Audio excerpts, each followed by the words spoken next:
વડોદરા શહેરમાં AI days 2026નું આયોજન કરવામાં આવ્યું. નવરચના યુનિવર્સિટીએ ખાસ એક દિવસીય કાર્યક્રમ આયોજિત કરવામાં આવ્યો હતો, જેમાં આર્ટિફિશિયલ ઇન્ટેલિજન્સના ભવિષ્ય પર મંથન કરવામાં આવ્યું. ઘણા બધા પાર્ટિસિપન્ટ્સે આ એઆઈ દિવસની ઉજવણીના કાર્યક્રમમાં ભાગ લીધો. ટેકનોલોજી ક્ષેત્રે અગ્રેસર એટલિક ટેકનોલોજીસ દ્વારા નવરચના યુનિવર્સિટી ખાતે એઆઈ ડે 2026નું શાનદાર આયોજન કરવામાં આવ્યું. આ કાર્યક્રમનો મુખ્ય ઉદ્દેશ્ય વ્યવસાયિકો, વિદ્યાર્થીઓ અને બિન તકનીકી ક્ષેત્રના લોકોને એઆઈની શક્તિથી અવગત કરાવવાનો હતો. સવારથી સાંજ સુધી ચાલેલા આ સંમેલનમાં ટેક, બિઝનેસ, ઓપરેશન્સ અને લીડરશિપ જેવા વિવિધ ક્ષેત્રોના નિષ્ણાંતોએ હાજરી આપી છે. કાર્યક્રમની વિશેષતા વિશે વાત કરીએ તો 10થી વધુ એક્સપર્ટ સેશન્સ છે. ઉદ્યોગના નિષ્ણાંતો એઆઈના વાસ્તવિક ઉપયોગો અને તેનાથી આવનારા પરિવર્તનો પર ઊંડાણપૂર્વક ચર્ચા કરી. હેન્ડ્સ ઓન વર્કશોપ સહભાગીઓને માત્ર થિયરી જ નહીં પરંતુ પ્રેક્ટિકલ વર્કશોપ દ્વારા એઆઈ ટૂલ્સનો ઉપયોગ કઈ રીતે કરવો તેની પ્રાયોગિક તાલીમ આપવામાં આવી રહી છે. નિષ્ણાંતો વચ્ચેની ચર્ચામાં એઆઈના નૈતિક ઉપયોગ અને ભવિષ્યની રોજગારની તકો પર ભાર મૂકવામાં આવ્યો. આ કાર્યક્રમમાં માત્ર ટેકનિકલ નિષ્ણાંતો જ નહીં પરંતુ વિદ્યાર્થીઓ અને સામાન્ય व्यावसायिकोए પણ उत्साहभेर भाग लिया. My name is Kayur and आज के दिन हम जानना चाहते हैं कि how to use a, when to use a and where to use a. And कभी कभी क्या होता है कि हम एआई सीखने की इतनी इच्छा होती है कि कहाँ से स्टार्ट करना चाहिए, क्या कहाँ से स्टार्ट करना चाहिए और कैसे करना चाहिए, वो आज हम सीखेंगे. Hello everyone, my name is Nisarga Trivedi. आज के टाइम पे बहुत सारी टेक्नोलॉजीज चल रही है एआई में, जैसे कि एनसीपी, लैंगचेन, लैंग्राफ.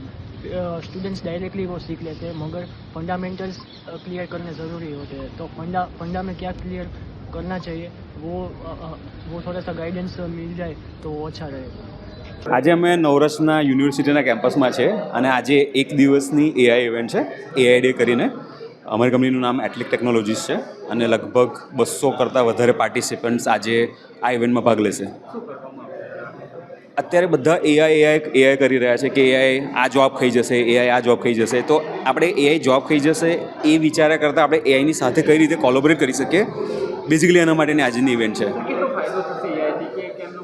એઆઈથી બહુ જ બધો ફાયદો થશે જો તમે એઆઈને પ્રોપર સમજી વિચારીને પોતાની લાઈફમાં અડોપ્ટ કરશો. એને આપણે દુશ્મન નથી માનો, એને આપણે દોસ્ત માનીએ. એ રીતે કરીને જો ચાલીશું ને તો એથી બહુ બધો ફાયદો થશે, પણ બહુ બધી જોબ પણ જશે.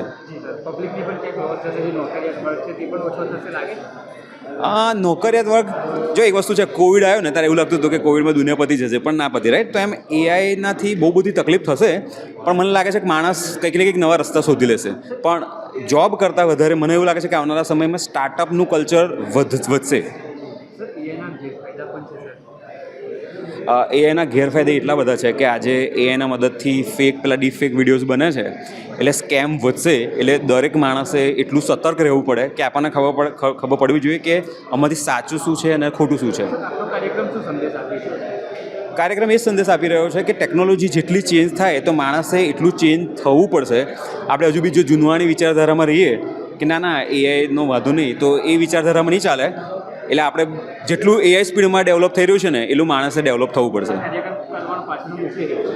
આ કાર્યક્રમ કરવા પાછળનો મુખ્ય હેતુ એ છે કે હૈદરાબાદ અને બેંગ્લોર જેવા સિટીઝમાં ટેકનોલોજીનું બહુ જબરજસ્ત રિસ્પોન્સ છે, રાઈટ. પણ હજુ પણ ગુજરાત કંઈક ને કંઈક મને એવું લાગે છે કે ટેકનોલોજી ક્ષેત્રને ખાસ કરી એઆઈ ક્ષેત્રે આપણે વાતો કરીએ છીએ પણ એક્શન નથી. તો આ કાર્યક્રમનો મેઇન હેતુ એ છે કે લોકો જાણે અને લોકોને એક ક્લિયર એક્શન આઇટમ મળે કે આપણે આવનારા સમયમાં એઆઈને લઈને શું કરવાના છે.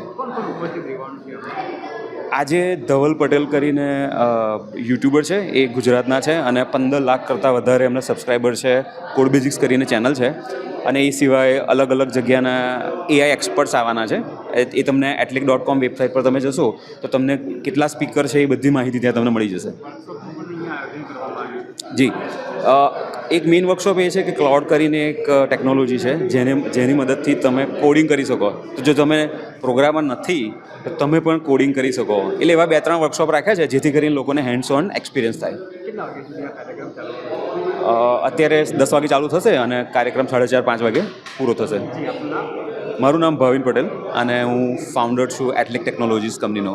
દુનિયા બહુ સ્પીડમાં આગળ વધી રહી છે. એઆઈના ન્યૂઝ કદાચ સાંભળતા હશો તમે કે જેમાં આ બધા ક્લોડ, ચેટ જીપીટીની પાછળનું જે જીપીટી મોડલ છે એ બહુ ફાસ્ટ એડવાન્સમેન્ટ કરી રહ્યું છે. અને એઆઈ એટલે કમ્પ્યુટર એટલે એ 24/7 કામ કરે અને બહુ સ્પીડમાં સેલ્ફ ઇમ્પ્રુવમેન્ટ બી કરતું હોય છે. એવા જમાનામાં આ જે માણસ છે આપણે થોડું સજાગ બનવાની જરૂર છે. ટેકનોલોજી કઈ દિશામાં જઈ રહી છે ને એ પ્રમાણે આપણે આપણી જાતને પણ બદલીએ. કારણ કે આવનારા જમાનામાં જે ડેસ્ક જોબ કરતા હશે, આઈટીની જોબ્સ કરતા હશે, એના માટે એક યુનિક સેટ ઓફ ચેલેન્જીસ અત્યારે ઓલરેડી ઊભી થઈ રહી છે.